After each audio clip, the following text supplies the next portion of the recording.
오늘 선포되어질 하나님의 말씀은 디모데전서 6장 11절부터 16절까지 말씀입니다. 신약 341면에 있습니다.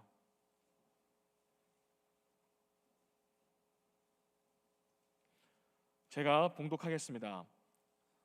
오직 너 하나님의 사람아, 이것들을 피하고 의와 경건과 믿음과 사랑과 인내와 온유를 따르며 믿음의 선한 싸움을 싸우라. 영생을 취하라. 이를 위하여 내가 부르심을 받았고 많은 증인 앞에서 선한 증언을 하였도다. 만물을 살게 하신 하나님 앞과 본디오 빌라도를 향하여 선한 증언을 하신 그리스도 예수 앞에서 내가 너를 명하노니 우리 주 예수 그리스도께서 나타나실 때까지 흠도 없고 책망받을 것도 없이 이 명령을 지키라. 기약이 이르면 하나님이 그의 나타나심을 보이시리니 하나님은 복되시고 유일하신 주권자이시며 만왕의 왕이시며 만주의 주시오. 오직 그에게만 죽지 아니함이 있고 가까이 가지 못할 빛에 거하시고 어떤 사람도 보지 못하였고 또 볼 수 없는 이시니 그에게 존귀와 영원한 권능을 돌릴지어다. 아멘. 성경을 들겠습니다. 시작. 나는 하나님의 사람입니다. 그래서 나는 믿음으로 도전합니다. 나는 하나님의 기적의 통로입니다. 할렐루야. 우리 앞뒤 좌우 인사하겠습니다. 축복합니다. 주님 다시 오십니다. 기죽지 맙시다. 그렇게 인사합시다. 축복합니다. 주님 다시 오십니다. 기죽지 맙시다. 오늘은 너 하나님의 사람아 라고 하는 제목으로 하나님의 말씀을 전하겠습니다. 제 책상 앞에는 여러 글귀가 이렇게 적어서 제가 스티커로 이렇게 붙여놨습니다. 그 중에 한 글귀는 기도하라, 그리고 하나님께서 걱정하시게 하라, 그런 마틴 루터의 글귀를 하나 이렇게 적어서 붙여놨습니다. 우리가 걱정해서 이 땅에서 해결될 일이 없습니다. 그러나 우리가 걱정하는 것이 아니라 우리의 걱정과 염려, 모든 근심들을 하나님 앞에 기도하게 될 때 내가 해야 될 걱정을 하나님께서 하신다면 우리 인생의 문제가 쉽게 해결됩니다. 여러분도 기도함으로써 여러분의 인생 모든 문제와 또 여러분이 극복하고자 하는 모든 일들, 그리고 마음의 소원들 하나님께서 걱정하시도록 여러분 기도하시기를 간절히 축복합니다. 오늘 여러분에게 어떤 사람이 당신은 누구입니까? 당신은 어떤 사람입니까? 라고 묻는다면 여러분들은 자기 자신을 어떻게 소개하시겠습니까? 오늘 본문 말씀은 우리가 누구인지 정확하게 알려주고 있습니다. 성경은 우리를 가리켜서 하나님의 사람이라고 이야기를 합니다. 하나님의 사람이라고 하는 이 말은 현재 나를 표현하는 가장 정확한 답이다. 나는 그렇게 생각을 합니다. 2022년을 출발하면서 나는 누구이고 또 어떤 사람인지를 제대로 알고 우리는 세상 가운데 살아가야 되겠다. 그래서 하나님의 사람아, 우리는 하나님의 사람입니다. 하나님의 사람인 것을 우리가 믿는다면 이 회복을 넘어서서 일상생활로 돌아가는 걸 넘어서서 언젠간 하나님께서 우리에게 성취해 주실 부흥에 도전하라. 그래서 2022년 표어를 하나님의 사람아 부흥에 도전하라 라고 하는 그런 표어로 출발하게 된 겁니다. 지난주에 당회와 구역회 끝났기 때문에 새롭게 시작하는 한 해를 우리가 기대하면서 오늘 이 부흥, 하나님의 사람아 부흥에 도전하라 라고 하는 이 표에 대해서 여러분과 함께 말씀을 나누며 은혜를 받고자 합니다. 첫째, 하나님의 사람은 하나님이 나타나심을 보는 사람입니다. 15절입니다. 기약이 이르면 하나님이 그의 나타나심을 보이시리니 하나님의 사람은 그때에 하나님의 나타나심을 보게 됩니다. 하나님께서 분명히 말씀합니다. 내가 약속한다. 내가 약속한 그때에 나는 너에게 보이리라.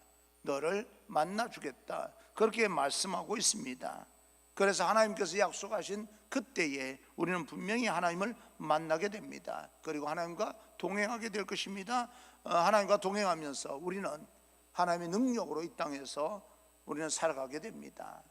여러분, 한 가지 분명한 것은 하나님과 동행하여서 복받지 않을 사람이 없고 하나님과 대적하여서 살아남을 자도 없습니다.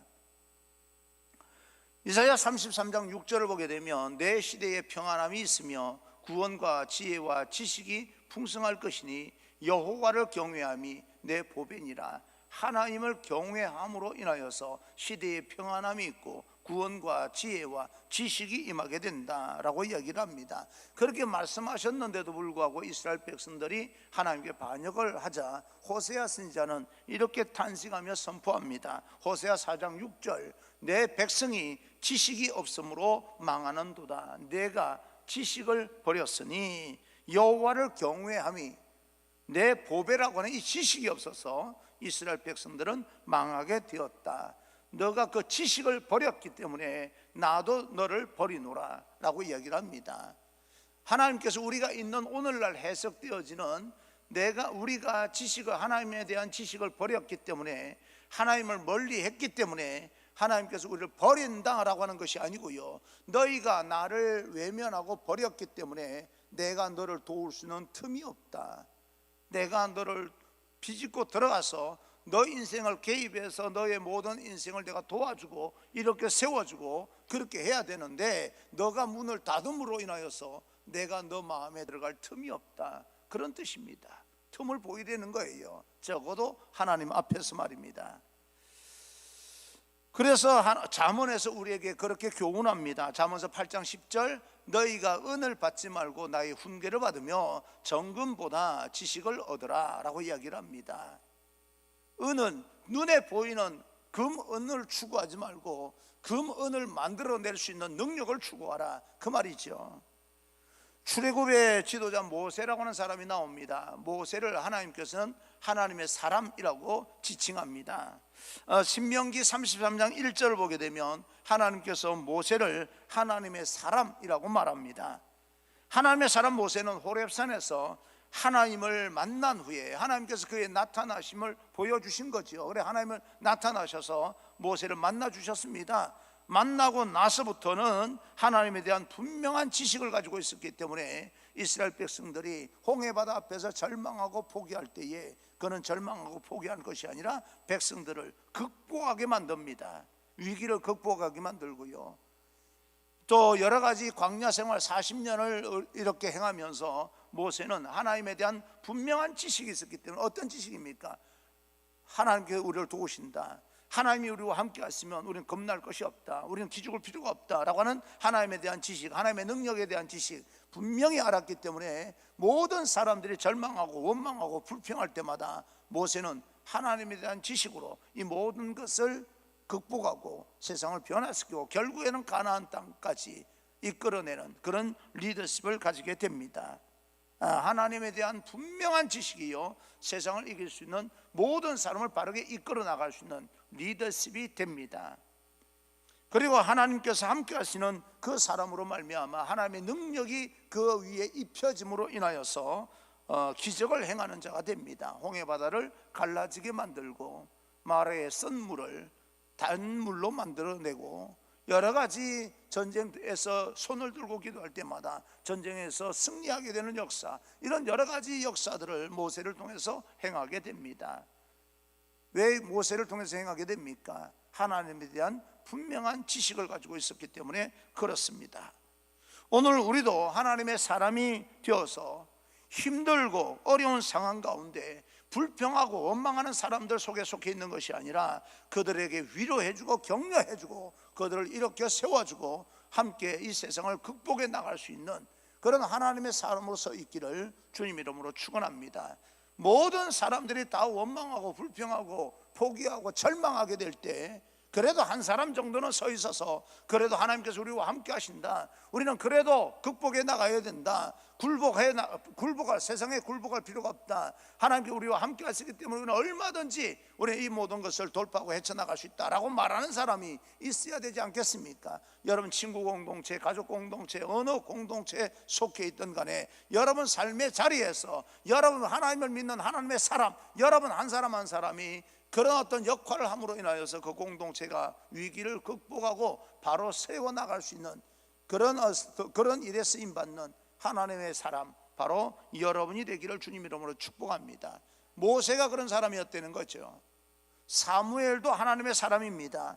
이스라엘의 초대왕 사울이라고 하는 사람이 왕이 되기 전에 이 사무엘을 가리켜서 이렇게 이야기를 합니다. 사무엘상 9장 6절, 보소서 이 성읍에 하나님의 사람이 있는데 존경받는 사람이라. 우리가 힘들고 어려울 때 하나님의 사람 사무엘에게 가서 우리가 어떻게 행하면 될까라고 물어보게 된다면, 이 사무엘이라고 하는 사람은 하나님의 사람이기 때문에 하나님 앞에 물어보면 하나님께서 모든 인생의 문제를 다 말씀해 주시기 때문에 우리가 여기에서 고민하고 전전긍긍할 것이 아니라 사무엘, 하나님의 사람 사무엘을 찾아가서 우리가 어떻게 행해야 될지 물어보자 라고 이야기를 합니다.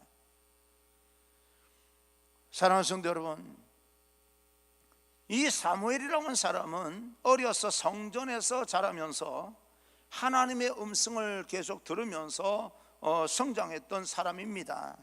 사무엘은 하나님의 말씀에 순종함으로 인하여서 사울과 다윗 그 사이에서 하나님께서 원하시는 하나님의 나라를 세우는데 중요한 역할을 합니다. 자기가 왕이 될 수는 없었지만 왕을 세우면서 하나님의 나라를 든든히 세워나갈 수 있도록 만든 사람이 바로 사무엘입니다. 엘리야 선지자 역시 하나님의 사람이라고 일컬어집니다. 열왕기상 17장 24절, 내가 이제야 당신은 하나님의 사람이시요 당신의 입에 있는 여호와의 말씀이 진실한 줄 아노라 하니라. 여러분, 이 사르밧 과부라고 하는 사람이요, 엘리야 선지자가 마지막에 이 남은 이 가루와 기름을 통하여 음식을 만들어 먹고 죽을 날만 기다려야 되는 마지막 음식, 그 음식을 만들어서 나에게 가져오라 라고 이야기를 합니다. 말도 안 되는 그런 요청을 하게 될 때 이 사르밧 과부는 이 엘리야가 하나님의 사람이기 때문에 그 입에서 나오는 말은 하나님의 말씀이다, 그래 내가 순종할 수밖에 없다라고 결단하고 마지막을 이 엘리야에게 헌신하고 희생합니다. 그러므로 인하여서 가뭄이 끝날 때까지 축복을 받는 그런 가정이 됩니다. 하나님의 사람이었기 때문에 엘리야를 통하여서 복을 받게 된 이 사르밧 과부의 가정을 생각을 해봅니다. 나는 여러분 한 사람 한 사람 때문에 이 위기의 시대를 극복하고 여러분 주변에 있는 모든 가정과 여러분과 연결되어 있는 그런 모든 사람들이 어려움을 극복하고 복을 받는 하나님의 기적의 통로와 축복의 통로가 되기를 주님 이름으로 축원합니다. 사도 바울도 우리는 하나님의 사람으로 알고 있습니다. 다메섹으로 가는 도중에 예수님을 만난 그 영적인 체험 이후에 수없이 하나님의 나타나심을 그는 경험을 하게 됩니다. 대표적으로 로마로 가는 배 위에서 포로로 잡혀가긴 하지만 로마로 가는 그런 가운데 광풍을 만나서 배가 완전히 다 파손될 위기에 있을 때 그는 이 선원들을 모아놓고 그 배 안에 있는 모든 사람을 모아놓고 이렇게 선포합니다. 사도행전 27장 23절, 내가 섬기는 하나님의 사자가 어젯밤에 내 곁에 서서 말하되 라고 이야기합니다. 그 내용을 이야기하는 거예요. 너와 함께한 이 모든 사람들 단 한 사람도 생명의 해함이 없을 것이다. 모두가 구원을 받을 것이다. 그렇게 하나님께서 어젯밤에 내게 나타나셔서 말씀하셨다. 나는 하나님께서 내게 이렇게 되리라고 한 그 말씀을 있는 대로 들리는 대로 내가 믿노라 라고 이야기를 합니다. 들리는 대로 있는 대로 믿겠다는 거예요. 여러분, 내가 말한 대로 그렇게 믿냐라고 하는 것보다 내가 말한 대로 그대로 믿으라라고 말하는 게 낫지 않겠습니까? 내가 그렇게 이야기했다고 그걸 믿어? 라고 말하는 것이, 이것이 담백하게 말하는 것이 아니라 뭔가 의도로 숨기고 이야기한다면 그건 문제가 있는 거 아니겠습니까? 오늘날 우리 지도자들이 있는 대로 말을 하고 있는 대로 믿을 수 있는 그런 어떤 리더십들이 세워지기를 간절히 저는 소망합니다. 내가 하나님께서 말한 대로 그 되리라고 나는 믿노라.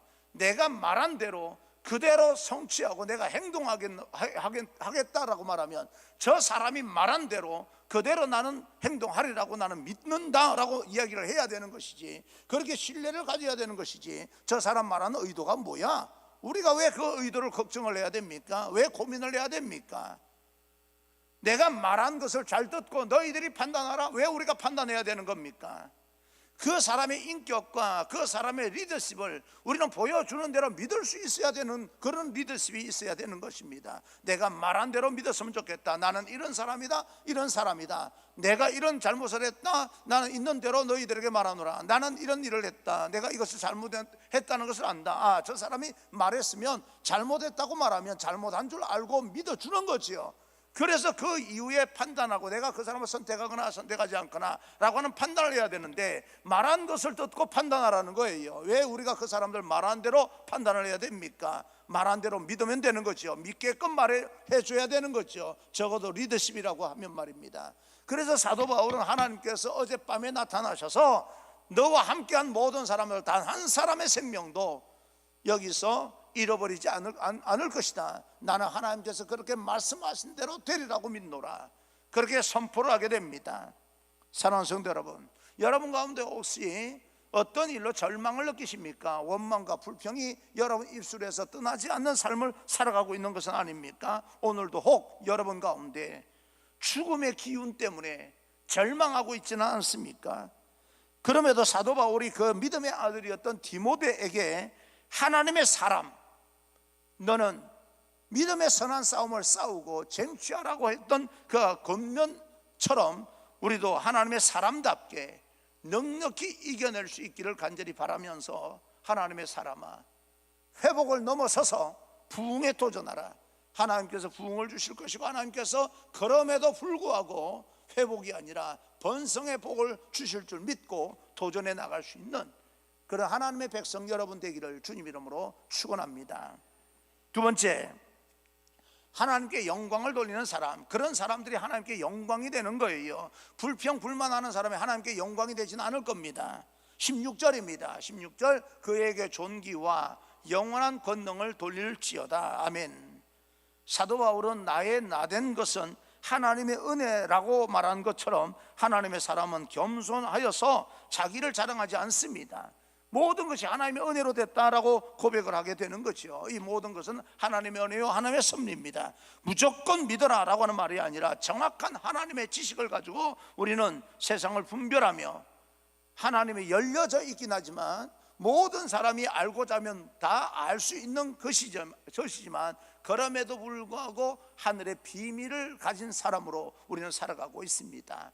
우리는 믿으면 천국 갑니다. 예수님을 영접하는 자 하나님의 자녀가 됩니다 라고 하는 것은 열려있는 사실이긴 하지만 그것은 하늘의 비밀입니다. 그것을 받아들이는 자는 하나님의 자녀 되는 권세가 어떤 것인지를 누리게 될 것이고, 그것을 받아들이지 않는 자는 그러므로 인하여서 울며 또 이를 갈미 있으리라, 하나님의 천국 잔치에 참여하지 못하는 그런 일이 일어나게 되는 겁니다. 그래서 열려 있지만 모든 사람에게 해석이 가능하지만 함부로 해석되어지지 않을 것이 바로 성경이고, 열려 있는 것이지만 하늘의 비밀이라고 이야기하고 있는 것입니다. 내가 하나님의 사람이고 그런 열려 있는 하늘의 비밀을 알게 된다면 우리는 믿음이 흔들리지 않습니다. 믿음이 함부로 무너지지 않습니다. 그래서 내가 있어도 하나님의 은혜요, 내가 가지지 못한다 할지라도 하나님의 은혜라고 하는 사실을 믿기 때문에 우리는 겁먹지 아니하고 기죽지 아니하고 오늘 도전해 나갈 수 있게 되는 겁니다. 고린도전서 6장 20절을 보게 되면 값으로 산 것이 되었으니 그런즉 너희 몸으로 하나님께 영광을 돌려라. 여러분, 영적으로 하나님 앞에 영광을 돌리는 건 믿음도 좋습니다. 그러나 눈에 보이는 몸으로도 하나님 앞에 영광을 돌려라 라고 이야기를 합니다. 오늘날 교회가 이 부분이 약한 것 같아요. 힘들고 어렵고 위기 때에 사람들은 종교에 더 귀하게 되어 있지 않습니까? 내가 힘들고 어려우면 내 인생의 문제가 내 힘으로 해결되지 않을 것을 알기 때문에 하나님을 더 의시하게 되고 어떤 보이지 않는 신을 더 의시하게 되는데, 오늘날 현상은요, 힘들고 더 어려운데도 불구하고 종교에서 멀어지는 현상이 일어나고 있습니다. 왜 이런 현상이 일어날까? 종교가, 기독교뿐만 아니라 실질적으로 종교가 그 역할을 제대로 감당하지 못하고 있다는 그런 뜻이겠지요. 정말 힘들고 아파하는 사람들과 함께하지 못하고 이기적인 그런 어떤 자기의 믿음 표현 때문에 많은 사람들이 힘들어하고 어려운 그런 어떤 모습을 보이기 때문에, 몸으로 하나님 앞에 영광을 돌리지 못하기 때문에 사람들이 종교에서 더 멀어지는 것이 아닌가, 이 힘들고 어려울 때 말입니다. 뭐 다른 종교는 이야기할 것도 없어요. 우리 소속이 아니니까. 교회만을 보더라도 그렇습니다. 교인이 뭐 한 5, 60명 되는 그 교회에서 새벽기도 하지 말라는 이야기는 아니지 않습니까? 조심해서 해야 되는 거죠. 철야기도 하면 뭐 좋은 거지요. 근데 꼭 먹고 자고 숙식을 하면서 해야 되는 겁니까? 그래서 5, 60명 되는 교회에서 감염자가 4, 50명 나와야 되는 겁니까? 이런 어떤 여러 가지 부분들을 우리는 현상을 보면서 하나님께서 오늘 말씀하셨던 몸으로도 영광, 겉으로 드러나는 현상적으로도 하나님 앞에 영광이 돼야 되는데 성숙하지 못하는 그런 어떤 믿음의 현상 때문에 몸으로 영광을 돌리지 못하는 이런 여러 가지 현상들을 보면서 교회가 처절하게 좀 반성할 필요도 있겠다. 믿음을 무너뜨리라고 하는 말은 아닙니다. 우리가 힘들고 어려우면 하나님께서 우리와 함께 해주시기를 원합니다. 하나님, 나와 함께 해주십시오. 내 인생의 문제를 해결해 주십시오라고 요청을 하고 기도합니다. 그러면 오늘날 우리가 힘들고 어려운 세상 속에서 하나님의 역할을 대변해서 그 힘들고 어려운 세상 사람들에게 좀 다가가서 하나님의 모습이 비춰지는 그런 어떤 역할을 하면서 그들을 위로하고 격려하고 구원의 길에 이르도록 만들어야 되는데, 우리가 힘들고 어려우면 하나님께서 함께 해주시기를 요청하면서 왜 힘들고 어려운 사람들에게 우리가 함께하지 못하는 그런 현상을 벌이고 있는 겁니까? 오늘날 힘들고 어려운 그런 상황 속에서 좀 성숙한 믿음으로 힘들고 어려운 사람에게 힘이 되어주고 위로가 되어주고, 우리가 교회를 바라보면 교회 믿음의 사람들을 바라보게 되면 내가 여기서 용기를 얻어서 세상을 다시 한번 극복하고 도전할 힘이 생겨라고 하는 마음이 생기게끔 만들어줘야지. 저 사람들 보면 절망을 느껴져. 저 왜 하나님께 저런 사람들, 정말 하나님 살아계신다면 저런 사람을 내버려도 믿는다면 다야? 라고 하는 말을 듣게끔 만드는 것일까? 사랑하는 성도 여러분, 우리가 그렇게 하나님의 영광을 몸으로 드러내기 위해서 우리가 해야 될 일이 있습니다. 어떤 삶을 살아야 됩니까? 첫째, 하나님과 친한 사람이 됩시다. 이사야 41장 8절을 보게 되면 나의 택한 야곱아, 나의 벗 아브라함의 자손아, 나의 벗 아브라함이라고 말합니다. 요한복음 11장 11절을 보게 되면 나사로를 친구라고 이야기를 합니다. 벗이나 친구는 피를 나누지는 않지만 그 이상 친한 사람을 이야기하는 것 아니겠습니까? 창세기 18장을 보게 되면 어느 날 하나님께서 아브라함의 집을 신방을 합니다. 천사들의 모습을 가지고요. 하나님께서 어쩌면 세 사람의 천사 가운데 한 사람은 하나님의 하나님께서 사람의 모습으로 변장을 하신 것이고, 두 사람은 천사가 아닌가. 그 세 사람이 세 천사가 아브라함 집에 방문을 신방을 합니다. 그리고 아브라함과 대화를 나누면서 내년에 이맘때에 내게 아들이 있을 것이다 라고 선포하게 됩니다. 여러분, 하나님께서 인간의 몸으로 이 아브라함 집에 신방을 했다고 하는 것은, 천사들과 함께 신방을 했다고 하는 것은 그만큼 친했다는 뜻 아니겠습니까? 신약에서도 예수님께서 이 나사로에게 친구라고 이야기를 합니다. 나의 친구. 그래서 그 집에 자주 가셨어요. 죽음에서도 건져주셨고. 여러분, 한번 생각해 봅시다. 여러분은 누구와 친합니까? 여러분 주변에 친한 친구가 있어서 때로는 그 친구 때문에 위로를 받고 힘이 되기를 간절히 소망합니다. 그런 친구 한 명 정도 있기를 바랍니다. 그런데 하나님과 가장 친하게 지내는 그런 믿음의 사람이 되기를 간절히 소망합니다. 세상에서 그 누군가가 나를 힘들게 만드는 사람이 있지 않겠습니까? 그런 사람 만날 때마다 저 인간은 왜 저래? 라고 말할 것이 아니라 그 사람 마음으로, 겉으로 표현하기보다는 마음으로 기죽을 것이 아니라 야 나 함부로 건들지 마, 나는 하나님과 친한 사람이야 라고 생각을 하면서 표현할 건 아니겠지만, 그저 성질 낼 거 짜증 낼 건 아니겠지만, 그러나 내 마음속으로는 야, 나 함부로 건들지 마, 나 하나님의 사람이야 라고 하는 그런 어떤 자긍심을 가지고 삶을 돌파해 나갈 수 있고, 그 관계를 돌파해 나갈 수 있고 극복해 나갈 수 있는 그런 하나님의 사람이 된다면 얼마나 가치 있고 아름다운 인생이 될 것인가. 어느 환경과 어느 그 기운에 주눅드는 것이 아니라 나는 하나님의 사람이기 때문에 너희들이 함부로 건드려도 나는 끄떡없어 라고 하는 그런 사람이 되기를 간절히 소망합니다. 그래서 우리는 하나님과 친한 사람이 되어야 되는 거죠. 주님은 친구를 위해서 목숨까지 버리셨습니다. 그래서 우리에게도 그렇게 말씀합니다. 요한복음 15장 13절, 사람이 친구를 위하여 자기 목숨을 버리면 이에서 더 큰 사랑이 없나니 라고 이야기를 합니다. 나는 여러분 큰 사랑이 여러분 우리 주변 친구들과 함께 펼쳐지기를 간절히 소망합니다. 그런데 우리는 그런 친구이면서도 두 번째, 나는 하나님의 종입니다. 여러분, 나의 종 이스라엘이라고 이야기를 했고, 이사야 44장 1절을 보게 되면 나의 종 야곱, 내가 택한 이스라엘아 이제 들어라 라고 이야기를 합니다. 종은 주인을 섬기는 그런 사람이에요. 주님의 뜻을 헤아리고 주님의 뜻을 따라 주인을 섬기는 것이 종이 하는 일입니다. 시편을 보게 되면 다윗 왕은 수를 셀 수 없을 만큼 하나님을 나의 주, 나의 왕이라고 그렇게 지칭을 합니다. 거의 고백을 합니다.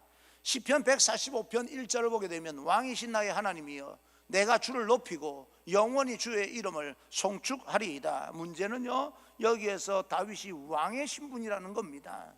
자기 위로는 없어요, 눈에 보이기에.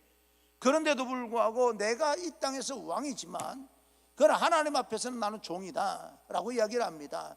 다윗은 철저하게 하나님의 종으로서의 그 자리에 신분에 맞게끔 이 땅에서 살았고, 하나님은 다윗을 내 마음에 드는 자 그리고 나의 친구다라고 말씀해 주시고, 하나님은 우리들을 친구로 여겨주시고 우리는 하나님의 종이라고 생각을 하고 하나님 앞에 경배하며 예배하는 자리로 나아가고, 이게 순서에 맞는 거예요.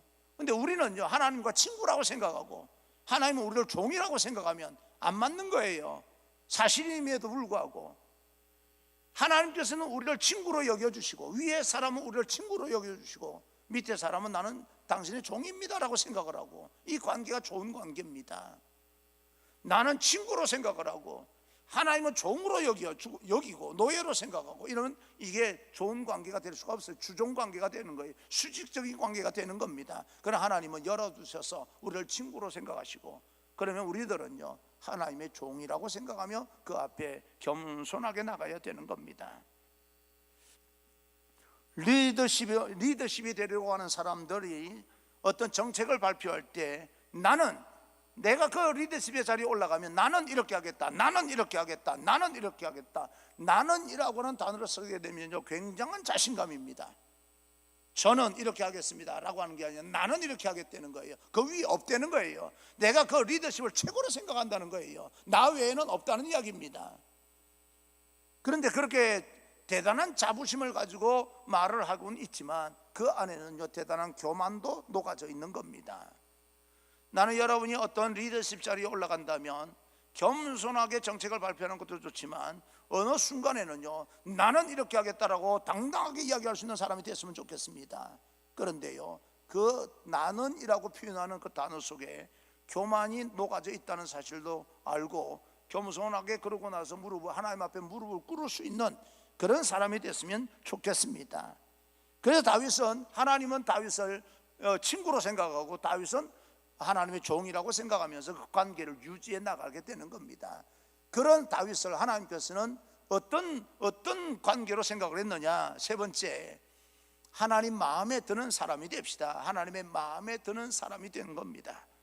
이스라엘 백성들이 원해서 이기도 했겠지만 사울은 이스라엘의 초대 왕으로 추대를 받았습니다. 그러나 그는 하나님을 멀리하고 자기 자리를 지키는 데 급급했습니다. 그리고 하나님보다 백성을 더 두려워했어요. 사무엘상 15장 24절을 보게 되면 내가 여호와의 명령과 당신의 말씀을 어긴 것은 내가 백성을 두려워하여 그들의 말을 청종하였음이니이다 라고 이야기를 합니다. 결국 하나님의 버림을 받게 되는 거죠. 내가 정말 해야 될 일, 하나님의 명령을 받아서 제대로만 펼치게 된다면 백성의 마음을 저절로 얻게 될 것인데 백성의 마음을 살피다 보니까 하나님의 명령을 거부하게 된 거예요. 그러다 보니까 뭐예요? 하나님의 마음도 버림을 받고 하나님께도 버림을 받고 백성들에게도 버림을 받게 되는 겁니다. 순서를 제대로 알고 살아야 되는 거예요. 백성들에게 잘 보이기 위해서 애를 쓰고 아부하다 보면, 굴욕적으로 살다 보면 하나님도 잃어버리고 백성도 잃어버립니다. 그러나 백성들을 조금 우리가 존중하고 배려하고 그런 마음을 가지고 간직한 채 하나님을 의지하고 하나님께로부터 받은 명령을 실행을 하게 되면, 제대로 실천하면 하나님께도 귀하게 마음에 드는 자라고 이 칭찬을 받고 사람들의 마음도 얻을 수 있게 되는 겁니다. 사람은 이것을 잘 몰라요. 왜 그렇습니까? 현상에 눈에 보이는 게 중요하기 때문에, 그것을 더 중요하게 생각하기 때문에 하나님을 멀리하는 결과로 나타나는 현상입니다. 그래서 하나님의 명령에 따라서 사무엘은 다윗에게 왕으로 기름을 붓게 되는데, 사무엘상 16장 12절, 그를 데려오매 그의 빛이 붉고 눈이 빼어나고 얼굴이 아름답더라. 여호와께서 이르시되 이가 크니 일어나 기름을 부으라 하는지라. 이가 크니 뭐예요? 다윗을 보니까 하나님께서 말하면 이가 크니, 내 마음에 흡족한 자가 다윗이니, 내 마음에 든다는 이야기입니다. 다윗이요. 그러니 외형적으로 다른 형제들보다 좀 못나 보여도 그거 보지 마라. 내 마음에 흡족하게 드는 사람이다. 그러니 너는 이 다윗에게 기름을 부어라. 왕으로 세워지게 됩니다. 사도행전 13장 22절을 보게 되면 다윗을 왕으로 세우시고 정언하여 이르시되 내가 이새의 아들 다윗을 만나니 내 마음에 맞는 사람이라. 내 뜻을 다 이루리라. 내 뜻을 다 이루리라. 마지막에 하나님께서 다윗을 통해서 이루고 싶어 했던 일이 뭘까라고 생각을 해봤습니다. 성경을 읽다 보니까 여호수아서에 이런 이야기가 나와요. 여호수아 15장 63절, 예루살렘 주민 여부수 족속을 유다 자손이 쫓아내지 못하였으므로 여부수 족속이 오늘까지 유다 자손과 함께 예루살렘에 거주하니라. 여러분, 여기서 무엇을 알 수 있냐면, 그 도전적인 갈렙이 속한 유다 지파도 여러 이 헤브론을 점령하고 또 그 드빌이라고 하는 마을도 점령해 나가는 가운데 마지막 예루살렘 성을 점령을 못합니다. 하나님의 명령이 뭐예요? 그 가나안 원주민을 몽땅 다 몰아내려 버리는 거예요. 깨끗하게 제거하라는 거예요. 그런데 그것을 하지 못하고 함께 거주하게 됩니다. 그런데 많은 시간이 흘렀겠지만 다윗 시대에 와서 통일 왕국을 이루면서 이 땅에 있는 원주민들 다 쫓아내고 몰아냅니다. 하나님께서 말씀하신 것이 후대의 다윗을 통해서, 다윗이 유다 지파 아닙니까? 그래서 유다 지파 갈렙이 하지 못했던 일을 그 후손 다윗이 하게 되는 거예요. 하나님의 말씀이 이렇게 자손 이 역사를 통하여서 이루어지게 만드는 그런 하나님이십니다. 되게 만드는 것도 하나님이시고 또 무너뜨릴 수 있는 분도 하나님이시구나. 사람이 우리를 되게 만들고 사람이 우리를 무너뜨리는 게 아닙니다. 그것은 근본 하나님의 보이지 않는 손의 작용입니다. 사랑하는 성도 여러분, 우리의 지금 상황은 영원하지 않습니다. 코로나 전국이 되었던 어떤 것이 되었던 우리 지금 상황은 영원하지 않습니다. 그래서 2022년 출발하면서 지난주에 당회와 구역회를 지났기 때문에 표를 미리 이 현수막으로 달면서 하나님의 사람아 부흥에 도전하라. 그 중간에 생략된 말이 뭐예요? 회복을 넘어서서 부흥에 도전하라. 그렇게 표를 정한 것입니다. 하나님의 마음에 흡족하고 하나님의 마음에 드는 자가 되어서 새로운 세상을 열어갈 때마다 눈에 보이는 현상으로 위축되고 위협당하면서 포기하거나 절망하거나 원망하거나 불평하지 말고 하나님의 능력으로 도전하라는 거예요. 극복할 수 있다는 이야기입니다. 나는 여러분, 그런 하나님의 계획에 결국에는요, 갈렙도 해결하지 못했던, 그 당시에는 해결하지 못했던 그 일들을 유다의 지파의 이 다윗을 통하여서 해결했던 것처럼 여러분, 그동안 우리가 해결하지 못했던 모든 일들을 그래도 하나님을 믿는 하나님의 사람을 통하여서 결국에는 해결이 될 줄 믿고 도전해 나가자. 그래서 부흥을 기대하며 우리는 다 새로운 출발을 하자라고 하는 이야기입니다. 나는 여러분 사업에 부흥이 있기를 원합니다. 일상적인 예전처럼 회복되는 그런 정도가 아니라 넘어서서 번성의 축복이 있기를 주님 이름으로 축복합니다. 여러분 가정에 부흥이 있기를 원합니다. 우리 교회에 부흥이 있기를 원합니다. 여러분 하는 모든 일에 하나님의 부흥이 있을지어다. 난 그렇게 여러분 축복하고 기도하겠습니다. 그래서 우리는 네 번째, 믿음의 선한 싸움을 싸우고 쟁취하는 사람이 됩시다. 12절입니다. 12절 믿음의 선한 싸움을 싸우라 영생을 취하라. 이를 위하여 내가 부르심을 받았고 내가 너에게 믿음을 주면서 너를 부른 이유가 바로 그것이다. 이 모든 현상이 지나가기까지 앉아서 기다리지 말고 나아가서 영적으로 싸우라는 거예요. 정신적으로 싸우라는 거예요. 몸은 긴장하고 몸은 우리가 거리두기 하면서 여러 가지 현상 가운데 우리가 순응하며 살아야 되지만 영적으로나 정신적으로는 도전하면서 정치하라는 거예요. 기다리지 말라는 이야기입니다. 지금은 영적 전쟁 상태입니다. 또다시 우리의 삶을 위협하는 코로나19 때문에 상황으로는 굉장히 힘들고 어렵지만 그러나 상황적으로 여러 가지 우리는 현상적으로 받아들여서 긴장해야 되는 것은 당연하겠지만 정신적으로나 영적으로 코로나19가 길어진다 할지라도 한 가지 분명한 것은 우리는 그 앞에 굴복할 수는 없는 거 아니겠습니까? 힘들고 어렵다 할지라도 굴복할 수는 없는 거예요. 그래서 우리는 믿음의 도전 정신이 필요한 겁니다. 믿음의 열정이 다시 회복되기를 간절히 소망한 거예요. 현상이 어려울 수 있어요. 가정 경제가 무너지는 것 같고 어떻게 일어서야 될지 소상공인들 너무너무 힘들고 어려운 것 알고 있지만 그럼에도 불구하고 우리는 다 지나가고 나면 다시 일어서야 될 거 아니겠습니까? 그건 당연한 사실 아니겠습니까? 지금은 다시 일어설 수 있을까 절망을 느낀다 할지라도 지나가고 나면 우리는 다시 일어서야 되는 겁니다. 그래서 우리는 믿음의 열정이 필요하고 여전히 우리는 믿음이 필요하고 도전 정신이 필요한 겁니다. 그래서 내 힘으로는 안 되겠기에 이 대강절을 맞이해서 예수님을 기다리고 있는 것입니다. 예수님, 나는 예수님이 필요합니다. 이 모든 것을 성취하는 도전 정신을 갖기 위해서 믿음의 열정을 위해서 삶의 열정을 위해서 내 힘으로는 버겁습니다. 불가능합니다. 그래서 예수님이 필요합니다. 우리는 하나님의 사람이기 때문에 눈에 보이는 것을 무시할 수는 없습니다. 그러나 그것에 매이기보다는 하늘의 능력으로 돌파하고 세상을 변화시켜 나가는 그런 하늘의 능력으로 도전해 나갈 수 있는 하나님의 거룩한 백성 여러분 한 사람 한 사람 되기를 간절히 소망합니다. 함부로 상황에 대해서 함부로 평가하거나 판단하지 마시고 과감하게 도전해 나갈 수 있는 그런 믿음의 사람이 되기를 주님 이름으로 축원합니다.